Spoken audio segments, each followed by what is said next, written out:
Estimados estudiantes, les envío un saludo cordial, esperando se encuentre bien en sus actividades. Retomando la última sesión del curso de lógica, voy a continuar dándoles algunas explicaciones específicas sobre el tema de las disciplinas filosóficas.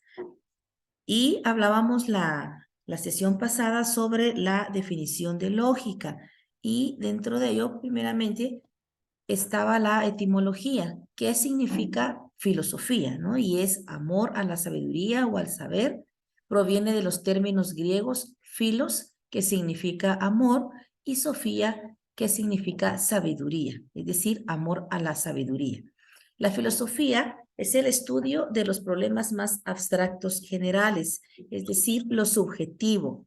Estos problemas conciernen a la naturaleza de la existencia, el conocimiento, la moralidad y la razón, que específicamente pues es también el propósito del hombre. Sí, el ser humano siempre tiene un propósito en todo lo que realiza, ¿no? Ya sea a nivel familiar, a nivel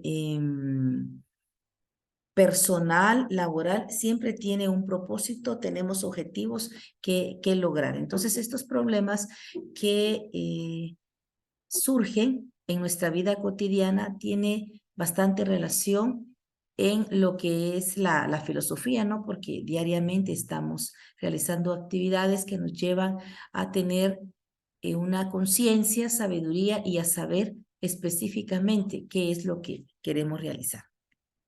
Hablábamos también de algunas características que tiene la filosofía o que posee la misma, y uno de ellos es el pensamiento crítico y racional, ¿sí? De manera más o menos sistemática, pero nos lleva también a concientizarnos sobre la naturaleza y del mundo que nos rodea, ¿no? A través de la filosofía, una de las características de la misma es generar un pensamiento crítico y que sea razonable específicamente en actividades o comportamientos que tenemos que relacionar o manifestar en las actividades cotidianas. Otra de las características de la filosofía también es la pregunta, la duda y el asombro, que van a caracterizar a la misma y le van a dar una peculiaridad, que la distingue, ¿verdad? Que es una visión totalizadora, es decir, un todo, ¿no? La visión totalizadora tiene que ver con el empeño humano.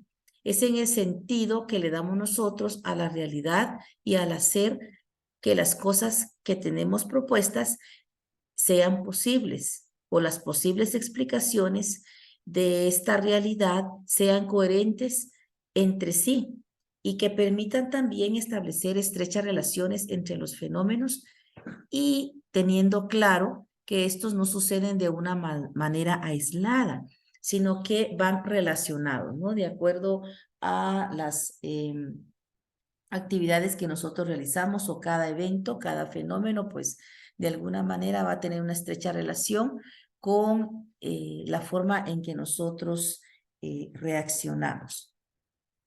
Por otro lado, está la pregunta de ¿para qué sirve la filosofía? Entonces, a través del pensamiento filosófico, pensamiento crítico, un pensamiento objetivo, un pensamiento analítico, se puede indagar sobre los diferentes misterios que tiene la vida en un determinado momento, que no comprendemos ciertos eventos, situaciones que ocurren en la misma. Y surgen algunos cuestionamientos ante situaciones límites. Acá aparecen unas, por ejemplo, ¿qué es el ser humano? O sea, podría ser una respuesta que se deja en el aire y cada uno tiene su propia concepción en referencia a ello. ¿Qué hay después de la muerte? ¿Cuál fue el origen de la vida? Algunos tendrán muchas ideas, muchas percepciones, dependiendo de la concepción que tienen del origen de la vida. ¿Existe la realidad o es simplemente una percepción? ¿Sí? Percepción es algo subjetivo o algo que nosotros vemos de fuera, que creemos que, que es o que comprendemos que puede ser una percepción. Por otro lado, otra de las características también de la filosofía es que va más allá de lo inmediato. El pensamiento filosófico ayuda a ver más allá de la inmediatez, de lo cotidiano y las costumbres, porque permite analizar situaciones y buscar soluciones de una manera creativa. Se habla mucho ahora de que para cualquier actividad que realicemos seamos creativos, seamos ingeniosos y específicamente ustedes como ingenieros pues tienen esas habilidades, esos talentos de desarrollar creativamente muchas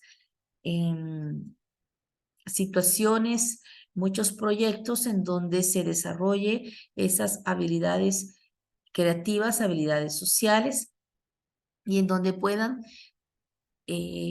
colocar, ¿sí? Esas habilidades y esas funciones cognitivas que cada uno tiene para solucionar cualquier problema que se le presente.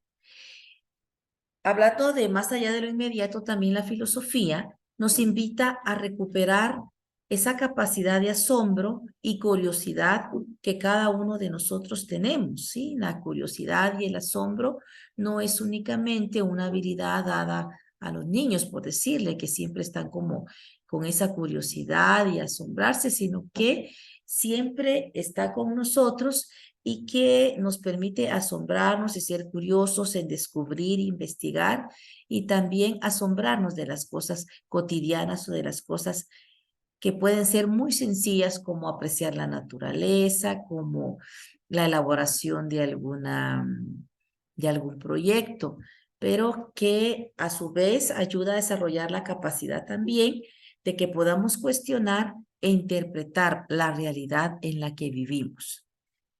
Eso es en sí una de las características también de la filosofía, ir más allá de lo inmediato.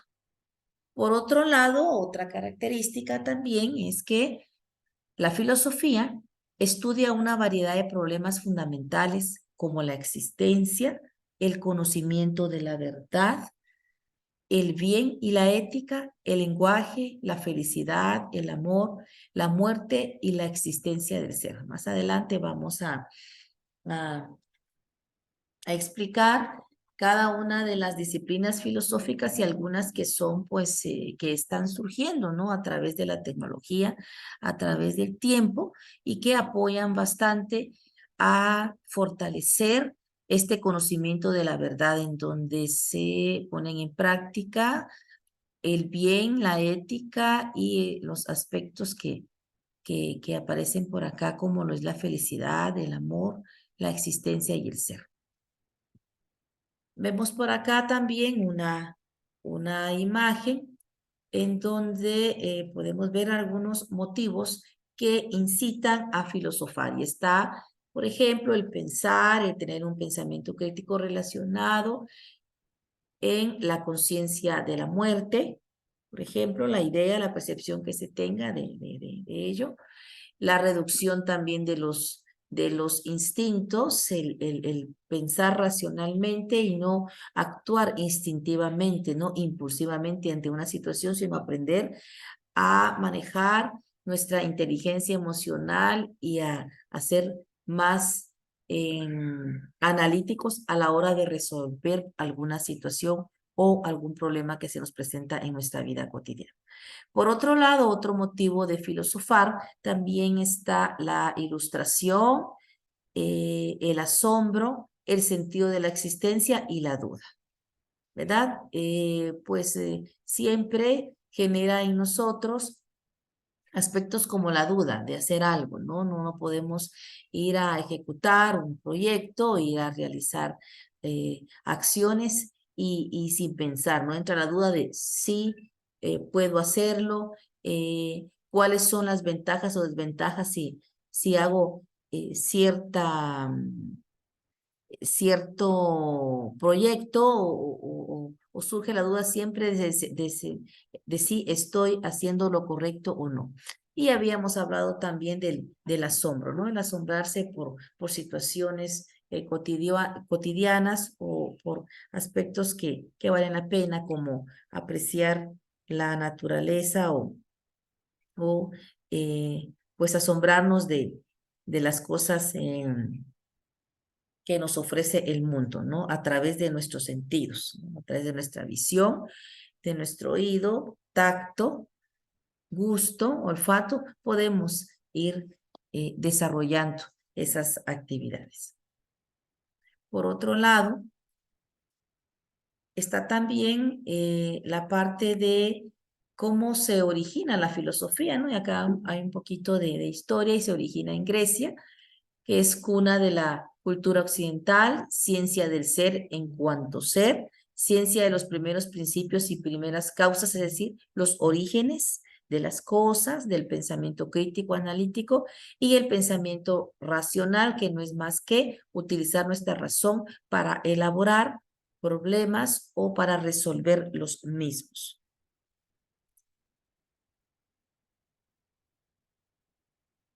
Acá vemos un cuadro sinóptico, podemos llamarlo así, una imagen en donde eh, hay historia de la filosofía, ¿no? La filosofía nace en lo que les venía platicando en la imagen anterior, que se origina en Grecia, ¿sí? En el siglo VI antes de Cristo. Luego, cuando, ¿verdad? Algunos hombres pues utilizan la razón para intentar, ¿verdad? Para intentar saber a qué atenerse y orientarse de su existencia, es decir, utilizar esa razón, la lógica para comprender el objetivo, ¿sí? De su existencia, ¿ya? Entonces, a raíz de que la filosofía tuvo avances, también se dejan de creer en los mitos, ¿no? Porque les servían eh, hasta entonces, como aparece acá, para saber a qué atenerse y orientarse, ¿no? Que no todos son mitos, sino que hay algunas realidades, algunas creencias de las cuales tienen algunos indicadores de por qué de la existencia del hombre o del ser, ¿no? Algunos hombres también son, bueno, hablando de los primeros filósofos de los que vamos a hablar más adelante. Entonces, el paso del mito al logos, ¿no? Antes de la aparición de la filosofía, en Grecia, en donde se origina la misma, la sociedad vivía una actitud mítica, ¿sí? Como vemos acá en la imagen, ¿no? Es decir, que a través de los mitos los seres humanos explicaban los fenómenos naturales, ¿sí? El mito de por qué llovía, por ejemplo, de por qué salía el sol, de por qué algunas situaciones que se daban en la naturaleza. Mientras el mito explica de una parte de la realidad de forma, en una parte, digámoslo así, fantástica y en parte real, la filosofía lo hace con el solo recurso que tiene, que es la razón. ¿Sí? El mito, de alguna manera, pues nos coloca un escenario en donde la fantasía, de alguna manera, de una forma fantástica, podemos comprender la existencia y algunos comportamientos del ser humano, mientras que la filosofía simplemente se basa en la razón. Ya ese es el único recurso con el que cuenta la filosofía para explicar algunas situaciones. Luego, a partir de los siglos 7 y el al siglo 6 antes de Cristo, pues los griegos buscaron superar esta manera de pensar mítica, ya no se pensaba de una forma mística, también podríamos decirlo, ya no se pensaba de una forma como muy fantástica, ¿no? Sino que ya se apostaba por el uso de la razón. Es decir, se le daba una razón lógica a todos los comportamientos, tanto del ser humano como a las situaciones que surgían alrededor de él. Los griegos la denominaron logos, ¿sí? Como el medio para el conocimiento y el dominio y el dominio de la realidad. De la realidad en ese sentido. Cuando hablamos acá del paso del mito a logos, pues logos significa estudio o razonamiento, ¿sí? Entonces ya entra acá el conocimiento y el dominio de la realidad. El paso del mito a logos, entonces consiste en el paso del pensamiento mítico a lo racional, ya a estudiar, ya a tener un razonamiento más objetivo de las cosas que vemos alrededor, ¿no? Luego está por acá también Aristóteles, un filósofo griego que lo hemos venido también conociendo, hablando de él al inicio de las sesiones, que se preguntaba, ¿verdad?, por los principios y primeras causas de la realidad, ¿verdad? Por ende, se puede afirmar que el filósofo va a ser aquel individuo que busca el saber por sí mismo, es autónomo en su conocimiento y que va buscando las razones, los objetivos de lo que sucede, sin un fin utilitario, ¿no? Se mueve por curiosidad e indaga acerca de los últimos fundamentos de la realidad. Está constantemente buscando ese conocimiento, descubriendo, creando a través de su imaginación, a través de sus habilidades cognitivas y a través de los conocimientos previos o aprendizajes significativos que tiene en el mundo en donde se desarrolla. Luego vamos a ver también la relación de la filosofía con la ciencia y la religión. Es decir, estos son aspectos que tienen mucha relación y cada uno de ellos pues tiene una postura distinta y cada persona la va a ver de distinta forma. Por ejemplo, ciencia es una forma de pensamiento racional, ¿no? Puede probar sus afirmaciones y las contrasta con la realidad. Fíjense que la ciencia también hace preguntas, en algunos casos muy parecidas a las de la filosofía, como las preguntas que aparecen por acá y que nos hacíamos, ¿no?, cuando hablábamos de las características de la filosofía. Sin embargo, hay una profunda diferencia en las mismas que ustedes puedan encontrar, ¿ya? En las preguntas anteriores a estas. Por ejemplo, estas preguntas de por qué nos calienta el sol, cada uno tendrá como su punto de vista, por qué caen las cosas, cómo funciona el cerebro y cómo está constituida cada célula. Son unas preguntas que nos podemos hacer por ahí. Entonces, acá es evidente que estas preguntas filosóficas no se resuelven por la experimentación, ¿sí? Ni aplicando métodos ni leyes universales, ¿ya?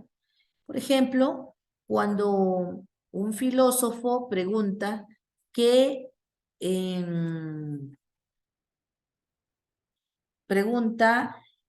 es la mente, pues nosotros esperamos únicamente una respuesta, ¿verdad? Que se nos hable de aspectos o de datos a nivel neurológico, ¿sí? Que sean precisos y que sean exactos, ¿verdad? Como los numéricos, ¿sí? Datos numéricos, pues nos dan resultados exactos. De esa manera, puede ser también que espero que una persona, hablando filosóficamente, cuando le pregunten cómo funciona el cerebro, pues la respuesta va a ser por una función de redes neurales, ¿no? Un aspectos neurológicos ahí.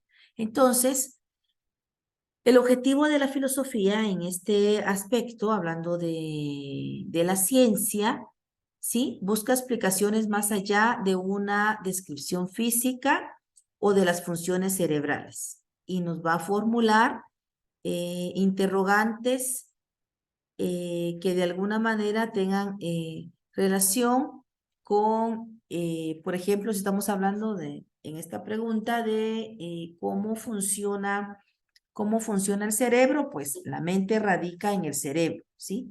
Y nos vamos a preguntar también de qué depende su desarrollo, cómo está configurada la visión del mundo en la mente de cada ser humano, por ejemplo, o que la mente se relaciona con la identidad. Entonces vamos o van a surgir en cada uno de los individuos distintas preguntas. Si estamos hablando de ciencia, pues se va a fundamentar ya en algunos libros o en algunos datos médicos que podamos tener, ¿ya? Luego, siempre hablando de la relación de la filosofía con la ciencia y la religión, vamos a ver que hay dos aspectos importantes. Uno, que la ciencia ha desarrollado métodos de trabajo que permiten configurar sus resultados, y así es, ¿no? Ha venido avanzando con el tiempo y que ha llegado a acuerdos universales, es decir, acuerdos y ideas y pensamientos que llegan a tener un pensamiento universal. ¿Sí? Por otro lado, la filosofía busca explicaciones más allá de la descripción física, mientras que la ciencia desarrolla métodos de trabajo que van a permitir confirmar los resultados de algo. La filosofía va a buscar las explicaciones de la misma, ¿no? Como vemos acá en la imagen, la explicación de como una descripción física de por qué es que surgen las situaciones, ¿no? Las preguntas que hace la ciencia va a exigir una respuesta descriptiva, ¿sí? Y en algunos casos, pues va a poder ser cuantitativa. Y en otros casos va a requerir que sea cualitativa. Cuando hablamos de cuantitativa, vamos a enfocarnos en que va a formularse un cómo, mientras que en la filosofía una explicación se va a formular por medio de un por qué. Si en la ciencia se va a formular alguna pregunta de cómo va a ser, ¿ya? En la filosofía va a ser un por qué. ¿Por qué es que se va a hacer dicho evento? ¿Por qué es que se va a hacer dicho proyecto, dicha actividad? Esto ocurre mucho en los trabajos, en los proyectos que tienen que hacer ustedes en alguna materia o ya en su profesión, ¿verdad? La ciencia nos va a servir para saber cómo es que ustedes van a realizar algo, van a hacer un proyecto, van a hacer una medición, por ejemplo, hablando de la ingeniería civil. Mientras que el pensamiento filosófico de ustedes va a saber por qué es que van a elaborar este proyecto, por qué es que van a hacer esta medición, por qué van a hacer un estudio de suelo, por decirles, van a utilizar ese pensamiento crítico, en pensamiento analítico, todos los conocimientos que ustedes ya tienen, es decir, una base bibliográfica de por qué es que van a realizar dicha actividad. Y no solo hacerla porque ni modo, piensan que ahí podría ir, ¿no? Eh, esa banqueta, por decirles algo, o por ahí, pues podría hacerse ese estudio de suelo, ¿no? Sino el por qué y cómo lo van a hacer en la ciencia, porque ya tienen el conocimiento y la filosofía, ¿por qué lo van a hacer? ¿Es funcional? ¿No es funcional? ¿Para qué va a servir? ¿Ya? Aplicando ya, por decirles, la ciencia en este caso. Entonces, continuando siempre con ciencia y filosofía, las preguntas que hace la ciencia, bueno, acá está ya lo que les explicaba yo, ya está acá escrito, y las preguntas que hace la ciencia exigen una respuesta descriptiva, lo que les comentaba, y en muchos casos cuantitativa. Descriptiva es que vamos a especificar, vamos a empezar a describir cada uno de los aspectos con los que se va a realizar algo. Y en algunos casos, pues cuantitativamente también, ¿verdad? La cantidad que vamos a necesitar para realizar algo. Y también se van a formular un cómo Mientras que en las filosóficas, como les decía, exigen una explicación y se formulan por medio de un por qué. Entra el análisis crítico, la razón es importante, no es importante, es funcional, no es funcional, hacer este proyecto, hacer esta actividad, hacer esta operación o lo que tengan que hacer, ¿no? Y entra entonces en sí la función de la ciencia y la filosofía, con estas dos preguntas. Por otro lado, hablando ya de la religión, pues así como hay coincidencias, ¿no? Entre la filosofía y la ciencia, también existen coincidencias entre la filosofía y la religión, como podemos ver acá, ¿sí? Podemos imaginar algunas de ellas, ¿no? Cuáles podrían ser y si estas de alguna manera que estamos pensando comparten con nosotros pues alguna preocupación, digámoslo así, por el sentido de la vida o la explicación que se le puede dar, ¿no? Por un duelo o el dolor de la muerte, hablando de religión, algunas preguntas que se pueden hacer, ¿ya? Entonces, ambas comparten un interés por el origen del mundo y la razón de la existencia humana, tanto la filosofía como la religión, ¿verdad? Tienen esa misma eh, función o el mismo objetivo, ¿no? De razonar por la existencia humana. Entonces la religión ofrece soluciones concretas, establece también dogmas y un conjunto o normas y creencias sobre el sentido de la vida humana. Y aquí van a haber pues muchos puntos de vista dependiendo, ¿no? Desde pues la religión, ¿no? que practica cada persona. En relación con Dios fundamentados en el razonamiento de la fe y no en la experimentación, ¿ya? Observación, las creencias religiosas encuentran su fundamento de verdad en autoridad divina y al ser reveladas por Dios no pueden ser falsas. De hecho, no pueden demostrarse que sean falsas. Bueno, la fe sabemos que pues es abstracta, ¿no? Es subjetiva. Usted cree en algo, eh, estamos hablando de religión, cree en algo o tiene fe, quizá no por algo que vea, pero sí por una convicción, por algo que usted sienta. Entonces ya va a depender de cada persona y la concepción que tenga de religión y la fe, ¿verdad? Entonces el creyente tiene que aceptar la verdad sin cuestionar, por supuesto, ¿verdad? Eso se le puede llamar religión, fe, ¿verdad? No cuestiona por qué, sino usted cree o la persona cree y tiene fe en algo. Perdón. Entonces, la filosofía y la religión también hacen recomendaciones sobre cómo vivir, ambas, ¿no? Y en eso también se parecen, ¿verdad? Pero como se puede imaginar, los consejos filosóficos son opiniones fundamentadas en la realidad humana. Es abierta y flexible por la sencilla razón de que usted puede pensar lo que considere y puede ser flexible a ciertas ideas, a ciertos pensamientos, ¿no? Ahí hay una flexibilidad en que cada quien crea, confíe en lo que considera, ¿no? Mientras que los códigos religiosos no pueden ser discutidos, ¿no? Se aceptan por fe, lo que les decía. Por fe creemos que hay una vida eterna, por decirles algo. Por fe creemos en ciertas situaciones, ¿no? Que se dan ya sea en el catolicismo o en las personas que son evangélicas, por decir algo, dependiendo, ¿verdad? La ideología que se tenga. Entonces, sí conviene llevarlos a cabo si se quiere tener los beneficios que promete. Entonces, hablando un poquito de esto, es que si usted tiene fe, obviamente va a tener ciertos beneficios porque usted está confiando en algo. ¿Ya? Pero eso va a depender, como dice acá, en cada persona, ¿no? Dependiendo de sus creencias. Bien.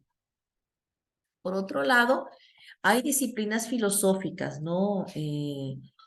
Que de alguna manera van a hacer un aporte importante, significativo, relacionado al análisis, el desarrollo de habilidades y también al desarrollo del conocimiento de las personas. Y dentro de ellas, hoy vamos a platicar sobre la metafísica, la ontología, la lógica, que ya lo habíamos platicado por su parte, ¿no? ¿Qué significa? Y sabemos ya que hay una lógica formal, no formal.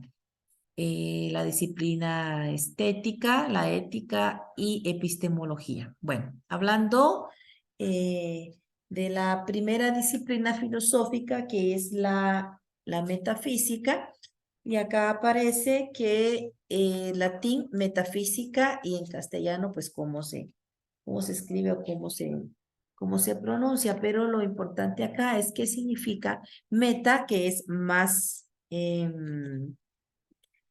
allá, y física, que es la naturaleza.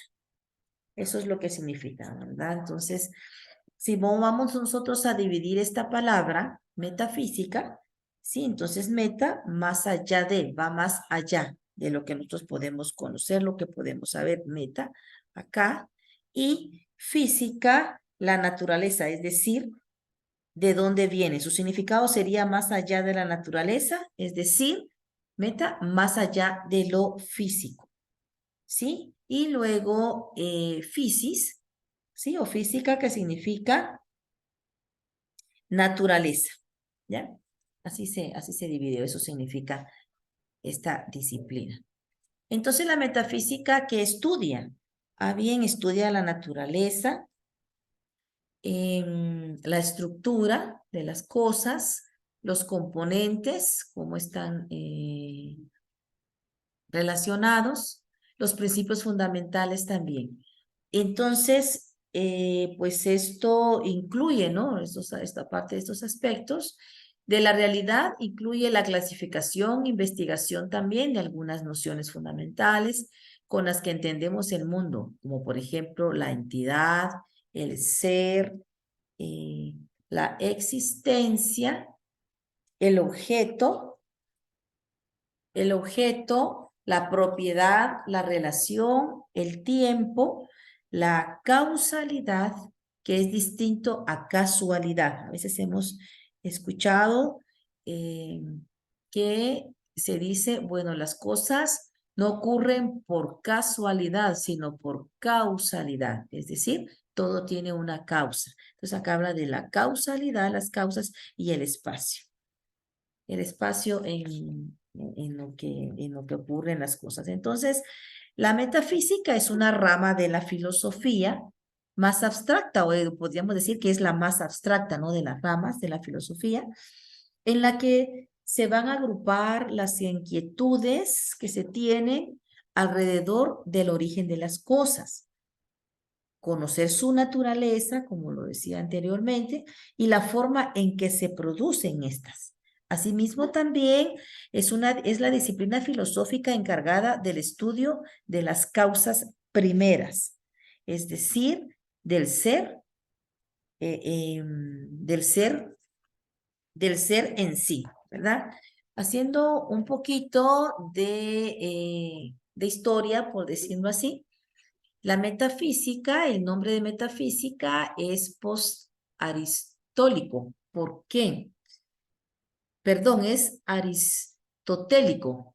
Ahí voy a corregir esta diapositiva antes de enviárselas. Es post-aristotélico, es decir, posterior a Aristóteles, ¿sí? El término en concreto lo creó Andrónico de Rodas para denominar un conjunto de tratados dispersos. Hablamos anteriormente que Aristóteles tenía un tratado, o sea, los discípulos de Aristóteles llamaron tratados, ¿no? A los pequeños compendios relacionados a la filosofía, pero en este caso, se le denominó conjunto de tratados dispersos.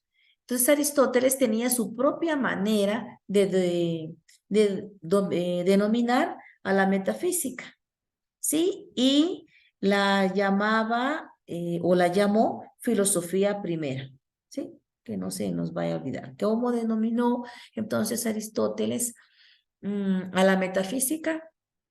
La filosofía primera. Entonces, hablando ya, ¿verdad? Y él consideró, Aristóteles consideró que habían tres ciencias teoréticas, ¿sí?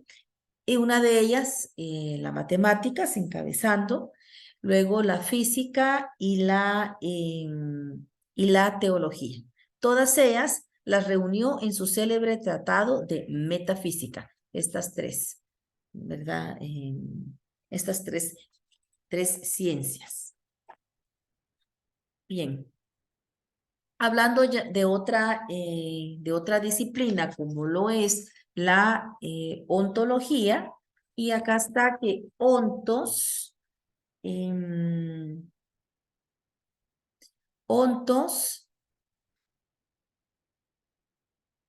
que significa entílogos, y logía, ciencias o estudio, que en sí la ontología pues estudia la relación de los entes. Entonces, retomando un poquito aquí, esto proviene del griego ontos, que significa antílogos, y logía, que es ciencia estudio, ¿no? Es una ciencia que se puede estudiar. Entonces, la ontología se ocupa específicamente del estudio de los seres particulares, como aquí te vamos a explicar un poquito esa parte de los entes o seres particulares, como vemos acá el ejemplo de manzana y luego roja. Entonces, se ocupa del estudio de los seres particulares. Esto quiere decir de cómo existen las cosas, de la forma en que existen, ¿ya? No atiende tanto a cómo es que son realmente, sino cómo lo hace la metafísica, o cómo lo hace la metafísica, sino la forma en que existen, ¿sí? Por ejemplo, si la metafísica estudia las inquietudes sobre el origen de las cosas, su naturaleza y la forma en que se producen desde el universo, por ejemplo, las estrellas, el cielo y la tierra, hasta los microorganismos, por decirles, la ontología se va a encargar o se va a ocupar del estudio de seres particulares, de cómo es que existen las cosas y de la forma en que existen. Entonces, acá hablando de la relación entre los entes, hay un ejemplo, porque habla de los entes tanto de lo particular a lo universal. Y, por ejemplo, acá está manzana, que es particular, y roja, que es universal, la relación de estas, ¿verdad? Color rojo, pues es universal, ¿no? Usted le puede dar, por ejemplo, la camisa roja, la pelota roja, el estuche rojo, universal. Usted puede darle este color a cualquier objeto, a algo que usted visualiza. Mientras que, pues, la manzana es particular, ¿no? En ese sentido es una fruta. Bueno, luego está el segundo ejemplo, hablando de una de las características de la ontología, que es la relación entre un acto y sus participantes, en ese sentido. Bueno, regresando un poquito a esta parte del ejemplo de la manzana, fíjense que la ontología estudia, hablando de este ejemplo, acá me voy a detener un poco más, este ejemplo de la manzana roja, diferenciando lo particular, o sea, el ente particular y el ente universal.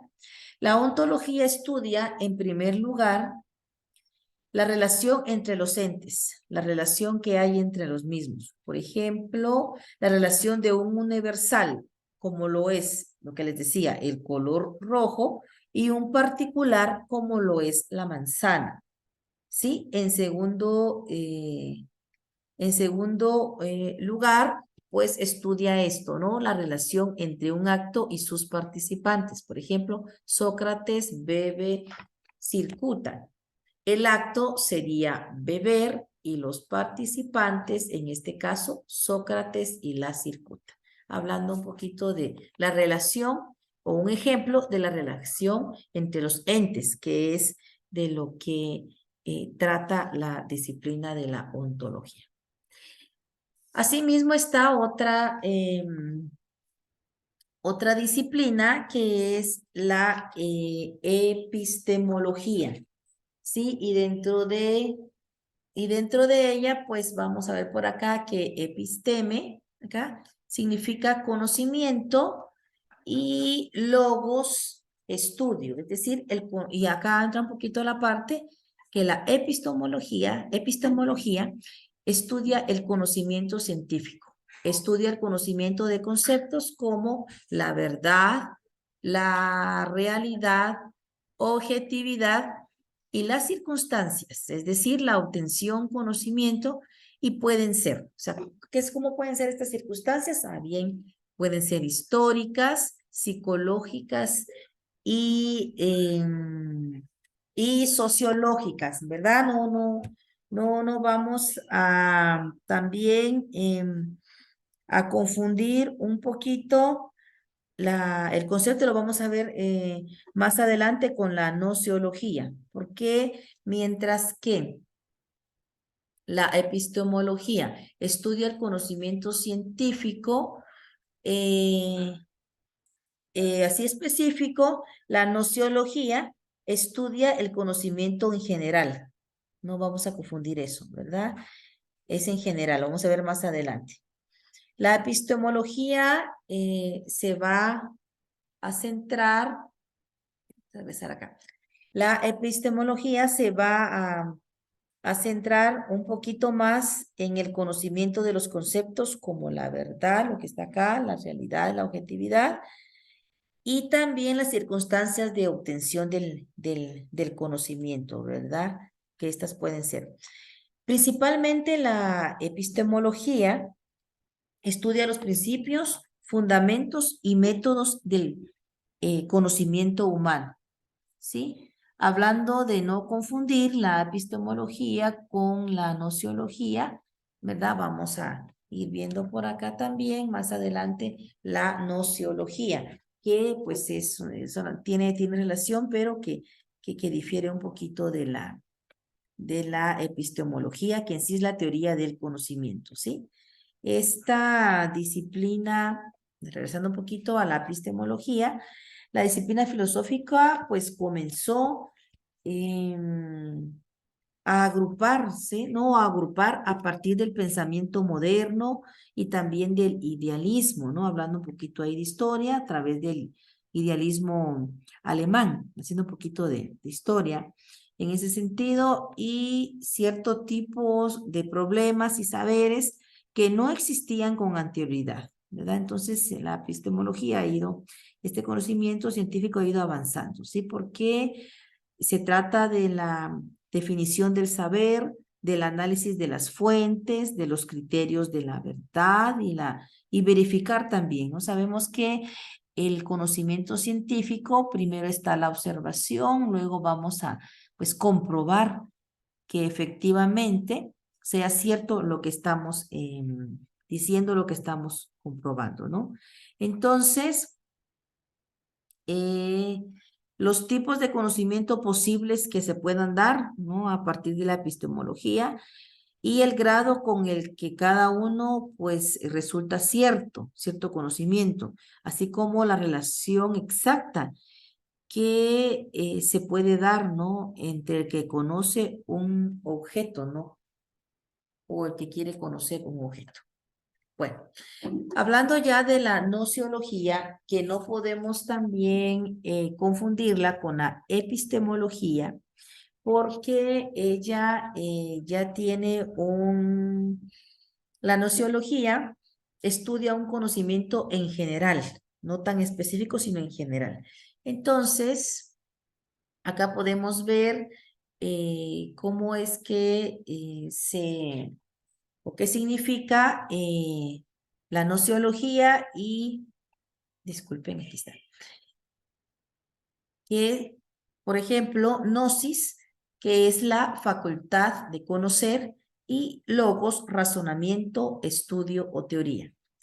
¿Sí? Esta es la rama de la filosofía que estudia la naturaleza, el origen, los límites del conocimiento humano, es decir, el conocimiento en general, lo que decíamos, ¿no?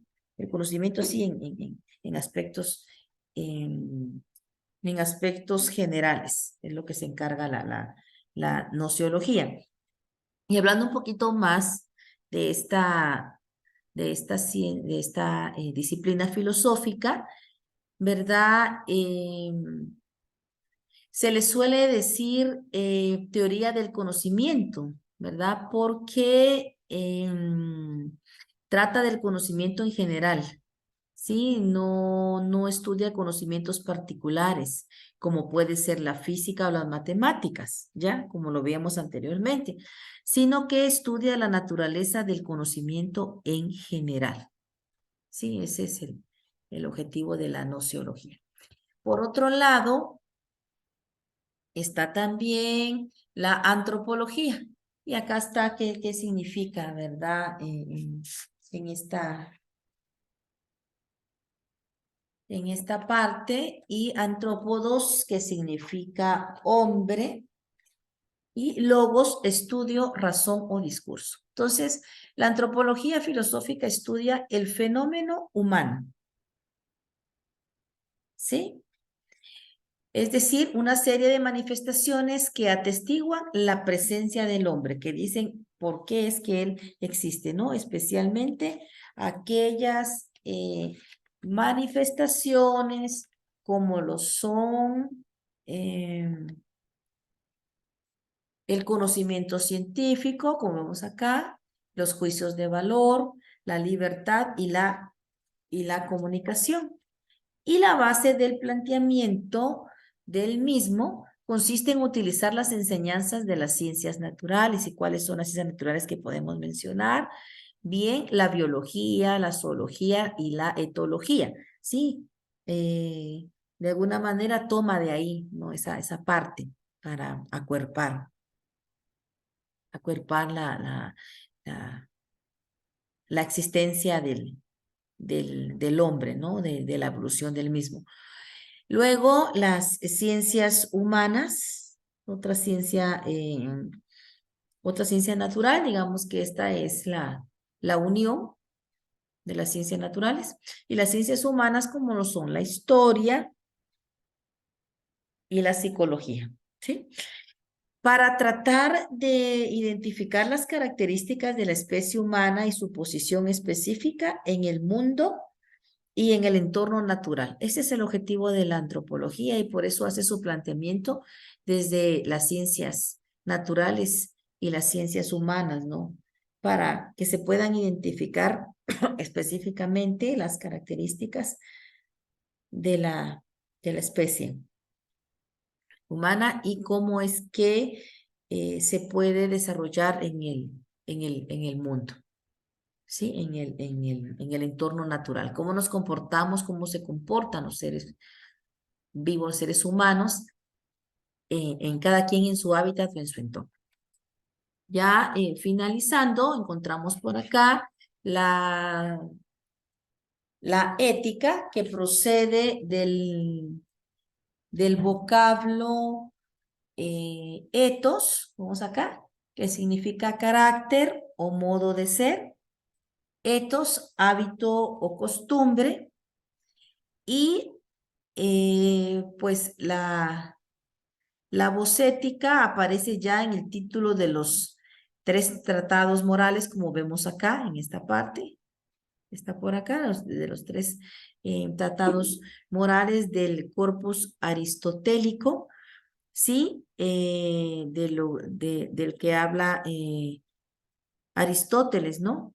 Entonces, como lo está la ética a Nicómaco, la ética a Eudemo y la gran ética. ¿Sí? Entonces, la ética es el estudio filosófico de la conducta humana. El carácter o modo de ser al que se le alude, pues no es el temperamento, sino la constitución psicobiológica que se tiene por nacimiento, sí, sino la forma de ser que se adquiere a lo largo de la vida. Sí, aquí entra la parte de los patrones de crianza, ¿no? Los estilos de vida que tiene cada persona, ¿no? Porque cada individuo, cada familia tiene distintos estilos de vida, desde la forma de la conducta, los hábitos alimenticios, las formas de vida, las costumbres. Entonces, todo esto lo encierra la ética, ¿no? Desde cómo ver los grupos de una sociedad van a tener, pues, o van a adquirir a lo largo de su vida ciertos comportamientos que van a depender mucho, no solo del temperamento, de la constitución psicobiológica, de aspectos psicológicos, sino que también del hábito, ¿no? De los hábitos que cada uno tiene. Y aquí se habla un poquito del hábito bueno, que es la virtud, y el hábito malo, el vicio. A la ética filosófica se le llama conciencia moral. ¿Por qué? Ahí entra la parte de lo que nosotros conocemos como bueno, como malo, como aceptable, eh, no aceptable en algunos aspectos, ¿no? Entonces, la ética es la rama de la filosofía que se considera la más práctica. ¿Por qué? Son las prácticas que nosotros realizamos en nuestra vida cotidiana, ¿no? Como les decía, las prácticas de comportamiento, las prácticas de familiares, las prácticas de alimentación, las prácticas de costumbres. Entonces se le va a considerar como práctica, ¿no?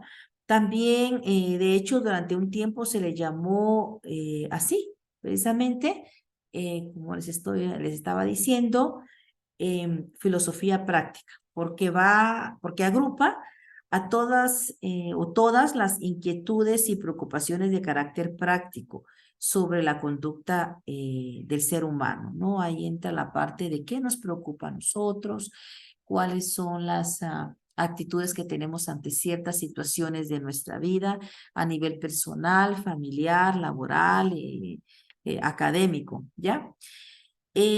Acá también se encuentran preguntas y saberes teóricos que van desde la que se tiene, ¿verdad? Por naturaleza del bien, también hasta hacernos preguntas como muy prácticas, como la cuestión de cuál es la mejor forma de vivir. Ahí nos cuestionamos, o esta disciplina tiene mucho auge y nosotros la utilizamos mucho porque siempre nos estamos cuestionando cómo es que estamos viviendo. Hacemos un análisis, una conciencia, una introspección de los comportamientos de nuestro actuar. Entonces ahí entra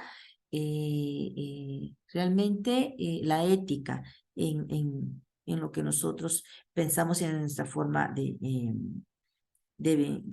vivir, ¿verdad? Entonces, acá también entra la parte o las preguntas o las respuestas sobre nuestra conducta y la naturaleza, ¿no? De los seres humanos, de cómo ser también libres, ¿sí? De cómo encontrar esa libertad personal y esa libertad también física, ¿no? Porque hay una libertad mental y una libertad física. A veces somos como esclavos, se dice, de nuestros propios pensamientos, nuestras penas, nuestras preocupaciones, pero que podemos tener esa libertad, ¿no? De también decidir qué es lo bueno eh, para, para nosotros. ¿Verdad? Entonces, entra aquí lo que les comentaba, el hábito bueno y el hábito malo. Entonces, Hablando un poquito acá de lo bueno y de lo malo, vamos a ver también que pues de la traducción, digámoslo así, de etos, que también tiene que ver mucho la ética con la costumbre, ¿no? Entonces, de ahí se deriva la palabra moral. Así que tradicionalmente está empleada eh, a la ética, ¿sí? A la filosofía. Por eso se le llama conciencia moral a la ética filosófica. Bueno, hablando más allá de la ética también está la filosofía política, que son otras ciencias, ¿verdad? Que acuerpan, ¿verdad? Son otras disciplinas tradicionales de la filosofía que de alguna manera con el tiempo han ido apareciendo y que acuerpan el saber filosófico, ¿sí? Que aún están en proceso de incorporarse, pero que de alguna manera pues son muy importantes para el desarrollo del ser humano. Entonces, la filosofía política estudia la relación entre las personas y la sociedad. Incluye cuestiones fundamentales acerca del gobierno, las leyes, la justicia, la igualdad, los derechos y la propiedad.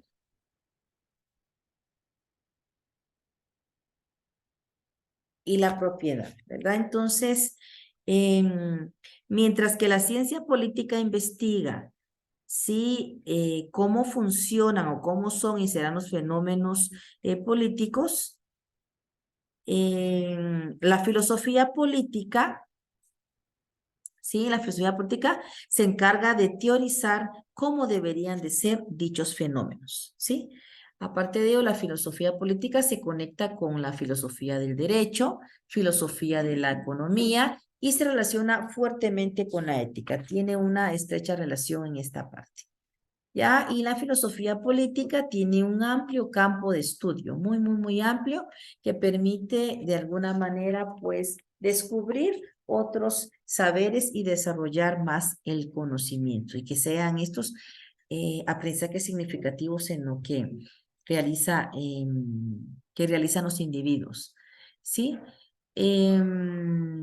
Si nos preguntamos qué tipo de instituciones políticas son adecuadas, pues esto va a depender también de qué forma de vida se considera adecuada, ¿no? Eso va a depender también mucho, mucho de eso. Por otro lado está la teología, ¿sí? Y como vemos acá, la palabra la podemos dividir en dos. Teos, que significa Dios, y logos, estudio o razonamiento.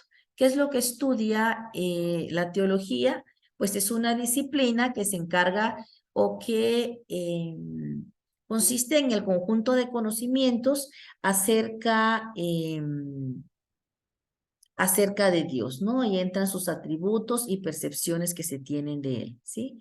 El término fue utilizado por primera vez por Platón, ¿sí? En su libro La República en el año 379 antes de Cristo, para hacer un poquito de historia, y este libro lo hizo con el fin de dar una explicación o para referirse a la comprensión de la naturaleza divina por medio de la razón. ¿Cómo podemos comprender esa naturaleza de Dios a través de ir razonando ciertos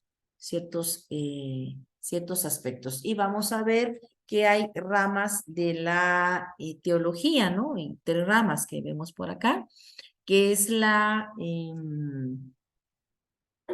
teología natural o racional, la teología dogmática y revelada, la teología moral.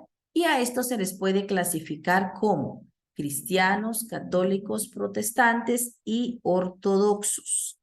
¿Ya? Pues la teología destina de la metafísica o es destino de la, de la metafísica, es decir, de aquello que no entendemos ni tenemos pruebas. Es el estudio de Dios en general, porque no hay prueba, lo que decíamos anteriormente. Creemos por fe, creemos por convicción propia en algo, ¿no? Entonces, luego está la filosofía de la religión, que es la rama de la filosofía que tiene por objeto de estudio la religión, espiritualidad como manifestación humana, consciente y reflexiva sobre el sentido trascendente de la existencia del mundo. El término de filosofía de la religión aparece por primera vez en Occidente en el siglo XIX, cuando se empleó para referirse a la articulación y crítica de la conciencia religiosa de la humanidad y sus expresiones culturales. Sí, haciendo, porque a esto se refiere entonces la filosofía de la religión. Otra disciplina también es la estética.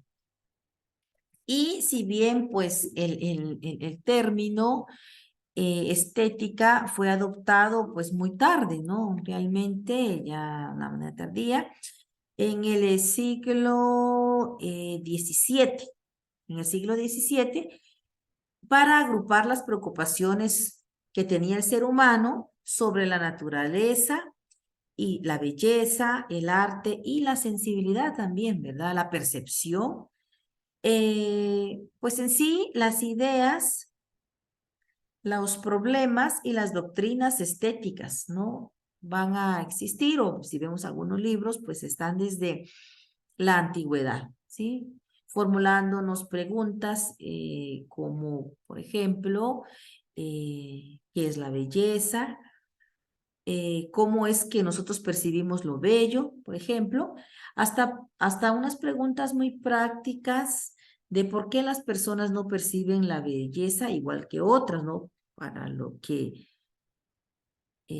para mí es bello, es lindo, es agradable, para otros no, simplemente está ahí, pero no le resulta algo asombroso, ¿no? Entonces, una de las preguntas que se hace la disciplina estética, ¿no?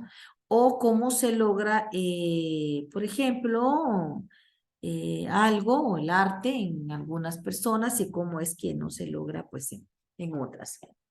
Hablando también de la estética, pues vamos a ver qué es una rama de la filosofía. Bueno, según, ¿verdad? Gilo Dorfles, que él es un crítico de arte, un pintor y filósofo italiano, que él se refiere a que, pues, son aquellas de las ciencias humanas que a través del análisis de las obras de arte, pues pretenden, ¿no? La estética, investigar el desarrollo psicológico, antropológico, filosófico y sociológico del ser humano. En sí, la estética, podríamos decir, que analiza filosóficamente los valores que pueden estar contenidos en el arte. Por ejemplo, desde un jarrón de cerámica, que para mí puede ser arte, hasta un cuadro pintado al óleo, ¿no? Una de frutas o de un paisaje que podemos apreciar o que yo podría apreciar el arte, ¿no? Entonces, la estética analiza filosóficamente esos valores que cada persona le da a este tipo de trabajo, podemos decirlo así. Y por último está la lógica, que ya pues hemos tenido una sesión o ya teoría específicamente sobre la misma, que es la ciencia formal, ¿no? Y rama tanto de la filosofía como de la matemática, ¿no? Estudia las paradojas, las falacias, principios de demostración, inferencia válida y noción de la verdad. La lógica matemática, y vamos a ver acá que pues se puede derivar en dos, vamos a ver dos acá. La lógica matemática que se estudia a través de sistemas formales, ¿no? Como la lógica proposicional, la lógica de primer orden y la lógica modal. Por otro lado, la lógica filosófica trata de las descripciones formales del ordinario, es decir, el lenguaje natural no especificado. La lógica y la filosofía del lenguaje están estrechamente relacionadas. Los orígenes de la lógica se remontan a la Edad Antigua, con brotes independientes especialmente en China, la India y Grecia, ¿verdad? Haciendo un poquito de historia. Luego, la lógica filosófica siempre en el siglo XX ha pasado a ser lógica matemática, ¿sí? A partir de ahí. Y por lo tanto, ahora también se considera parte de las matemáticas e incluso una ciencia formal. Interesante, ¿verdad? Otras disciplinas filosóficas también, como les decía, que han surgido a través del tiempo, a través de la tecnología, ¿verdad? Y que quizá a ustedes les pueden ser un poquito familiares. Está la axiología, que estudia la naturaleza de los valores y juicios valorativos. ¿Qué valor le damos nosotros a las cosas? Ya habíamos platicado también sobre el término de qué es un juicio. Y de alguna manera también hay otras ramas del saber filosófico que están actualmente, ¿no? Por ejemplo, está la bioética, ¿no? Que une realmente o tiene mucha relación con la ética, ¿no? Que de alguna manera pues se deriva de la vida, ¿no? En griego, que significa bios, vida, ¿no? Es decir, se habla mucho de la bioética. Y fíjense que nada es pues estático, ¿no? Y las disciplinas tradicionales de la filosofía se están agregando o se han ido agregando, otras han ido surgiendo, como les decía, con el avance tecnológico, ¿no? Como lo es la bioética, un gran avance que ha tenido en estos tiempos. Y dentro de ellos se han derivado otras ciencias también, como la filosofía de la mente, que trata de preguntas generales sobre la naturaleza de los fenómenos mentales y su lugar. Es una descripción o explicación sistemática del mundo. Y entran, pues, de alguna manera la disciplina o la ciencia de la psicología, que se encarga del comportamiento humano, de analizar el comportamiento humano desde la parte biológica y la parte psicológica y cómo es el que trasciende el comportamiento del mismo, ¿no? Entonces la filosofía de la mente también es una de las disciplinas que aportan bastante en relación a explicar y comprender el comportamiento del ser humano.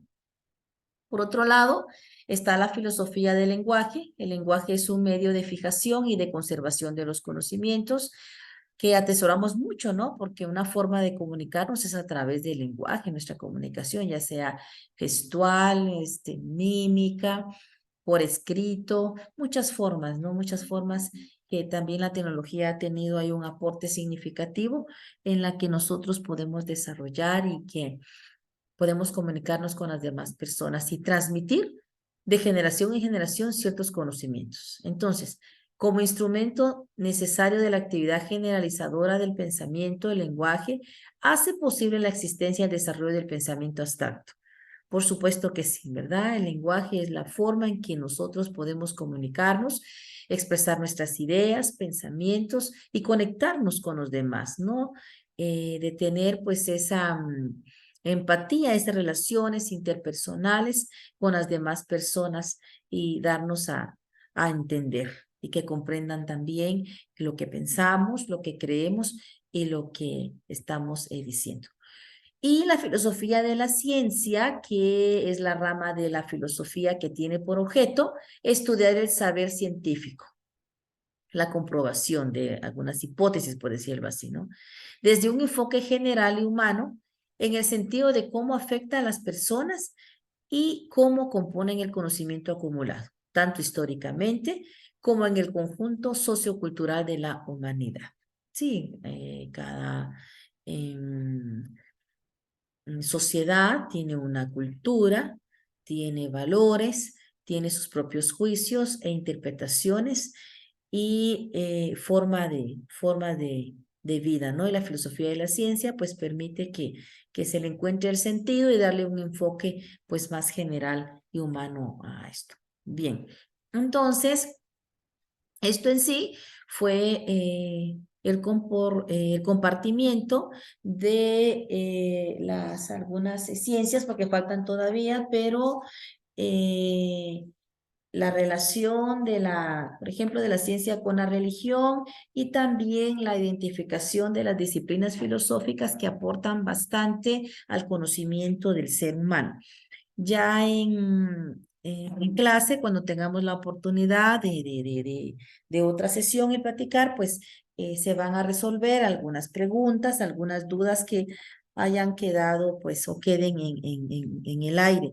Cuando ustedes tengan la oportunidad pues, escuchar este compartimiento, esta clase, pues quizá van a surgir algunas ideas, puede anotarlas en su cuaderno de texto y las vamos a platicar o socializar cuando tengamos nuestra sesión presencial. Por el momento, les dejo por acá la guía de trabajo con algunas preguntas relacionadas a la explicación o a las diapositivas que yo les compartí. Acá está.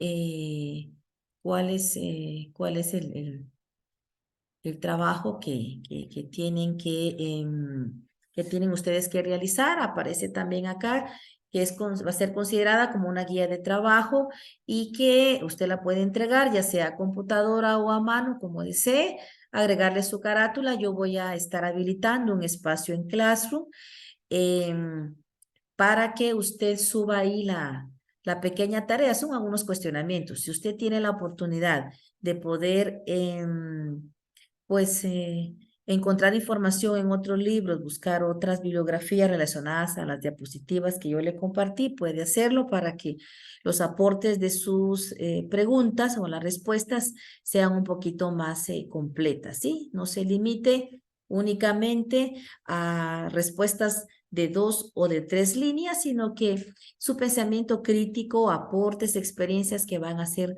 muy, muy importantes. Es una guía que tiene ponderación, entonces cumplir con subirla a Classroom. Que estén muy bien. Un abrazo a la distancia para cada uno y para cada una y nos encontramos en una próxima sesión. Hasta pronto.